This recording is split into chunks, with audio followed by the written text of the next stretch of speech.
Alright, YouTube, David the Game Thing here, and just to be clear, this video doesn't have any gameplay in it, okay? This is just me talking to camera as a video response to one of my YouTube buddies, who is Gillan-01 Gaming. So what I'm going to do here is basically talk about a quick thing to do with John's last video that he uploaded, and then talk about some differences that I've noticed between the PS5 and the Series X here. Very specifically stuff that affects me when I'm playing the games, as in Warzone, but I'm going to assume that this would apply to all Call of Duties as well. So anyway, from here on in, I'm talking to John. If anybody comes across the video, you might get something out of this. Alright then, John, so I've just watched that game that you've just done there, the London Docks one, and I thought it was great. Oh yeah, by the way, anybody who's into Call of Duty on PS4 and stuff, defo check out John's channel. It's Gillan-01 Gaming. There'll be a link in the link up here, link in the description.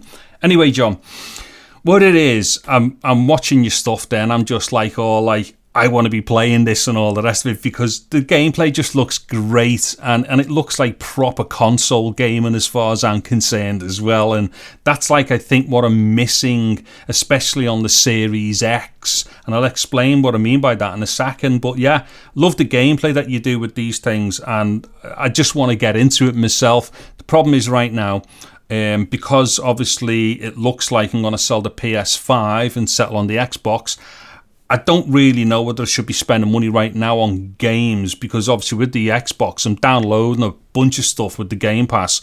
I'm getting some stuff on the PS5 just so I can get a feel for it and stuff. However, as you know, I'm leaning towards the Xbox here, and I'm going to sell the PS5. But here's the thing though, John. Looking at the stuff that you're doing, right, and I'm playing stuff on the Xbox. I mean, this is Warzone that I'm on. I'm not playing the games that you are, but they're all still Call of Duty games. But I'm just playing on a Warzone because it's free at the moment, and I don't need to spend to at least get a good feel for the difference between the consoles. Now, the thing is, as you know, I have a preference to the Xbox, although I've been on PlayStation since the one and never owned the Xbox until the Series S and then this. But the thing is, there's a couple of things that have made me lean towards this. One is defo Game Pass, mate. It's outstanding value for money. On top of that as well, if you get certain games, Call of Duty Warzone being one of them, you compare the graphics between the pair of them at 4K 60, and the Xbox is slightly better at the internal rendering, so the overall output resolution is slightly better. You'll also find that across other games as well. I think it was Apex or something that I looked at. Xbox has got slightly more definition within the 4K picture and stuff like that. Now, obviously, I'm looking at the main thing here is value for money for me, because I can't be affording to spend tons of money on next gen games. So with Game Pass, it's awesome. However, and despite the fact that I've already said, yeah, I'll probably get shut to the PS5 and go for this, there is something really weird going on here, or not so weird, and this is something that you might want to know. Because I know you want to go to the PS5, but you're obviously thinking maybe is it time to have a look at Xbox and stuff. Well, here we go then, John. Here's something strange.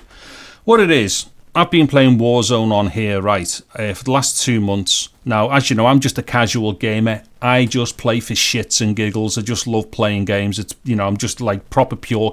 I am the definition of casual gamer, basically.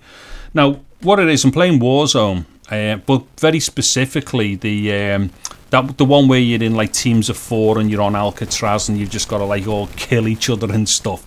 I have a ball playing it, really enjoy it. It's a really good team game, I think. It's it's dead competitive, despite the fact I'm not that good. But I just enjoy playing it. I'm having a laugh. It's great.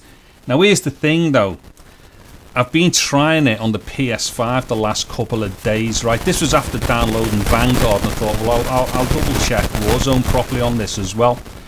I'm actually playing way better, and I mean way better, on the PS5 compared to the Xbox. Exact same game. Now, here's why I think this is. What it is, on both of these consoles, I think there are options on both where you say you only want to go against the console players, because obviously you can get matched up against cross-platform PC and stuff like that. I'm sure it's exactly the same on the PS5. However, on the Xbox, what it is, when I try ticking the box that says, console only players, it then starts saying you can't play this game, you can't play that game, and you have to switch on cross-platform in order to play the game. It would appear, from what I can understand, that when I'm on the PS5, I'm just going up against console players, which basically means, if that is the case, which I assume it is, I'm not going up against PC gamers who have obviously got a certain advantage for speed and stuff with controllability and movement because of keyboard and mouse. But on top of that, also on PC, it feels like everybody, or not everyone, but it feels like every other player is running cheats and hacks and stuff like that.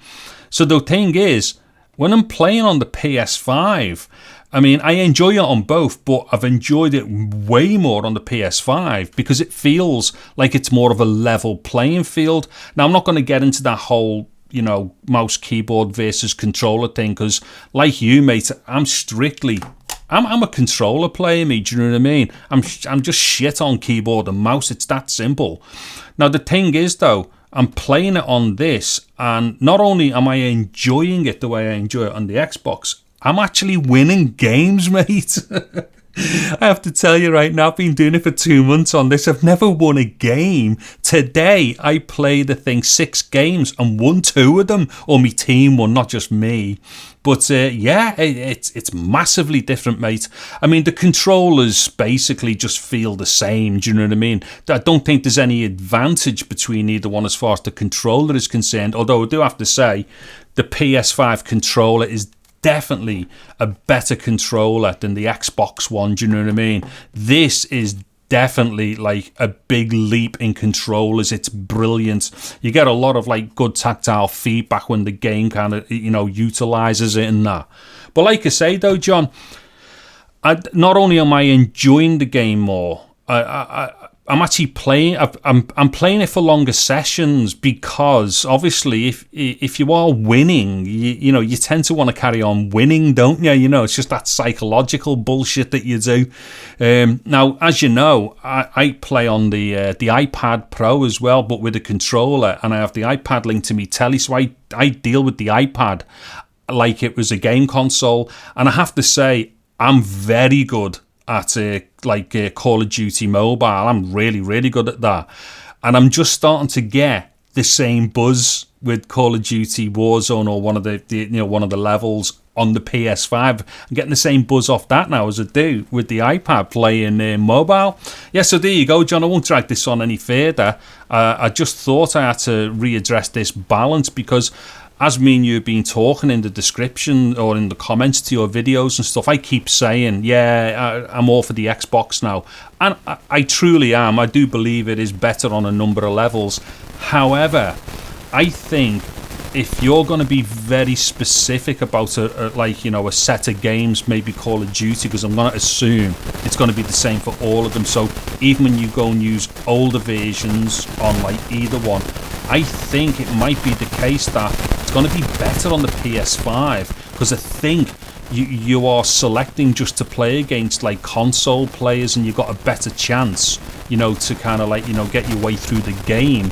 And on the Xbox, like I say, it just feels like everybody is just way faster and response times and stuff like that.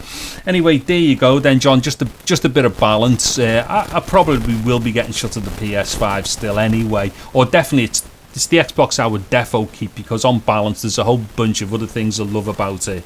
But in general though, if you're hyper focused within a certain handful of games, maybe right across say Call of Duty and stuff, then yeah, I could definitely see the sense in going for one of these. It's a lot of money just to stick to one set of games. However, if it's something that you're mad into and you've always been on PlayStation and you've always progressed through it, it totally makes sense, do you know what I mean?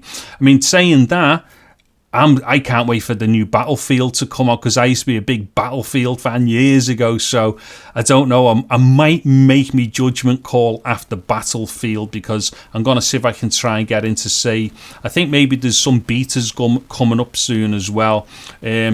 usually I think what you have to do is buy into the game into advance, and then you get offered the beta. But I believe there's a way of buying into the beta if it's not for free as well, so it's like $5 or something like that. I'm gonna try that out, and maybe that's the one that'll swing it for me. But so far, as far as the gameplay in Call of Duty is concerned, definitely the PS5's been doing it for me.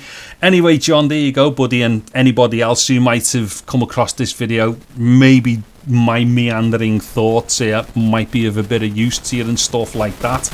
Anyways then, John, I'll catch up with your next video when you next upload. In fact, I'm going to go back and watch this same one now as well. Anyway, John, take care, buddy. Bye-bye.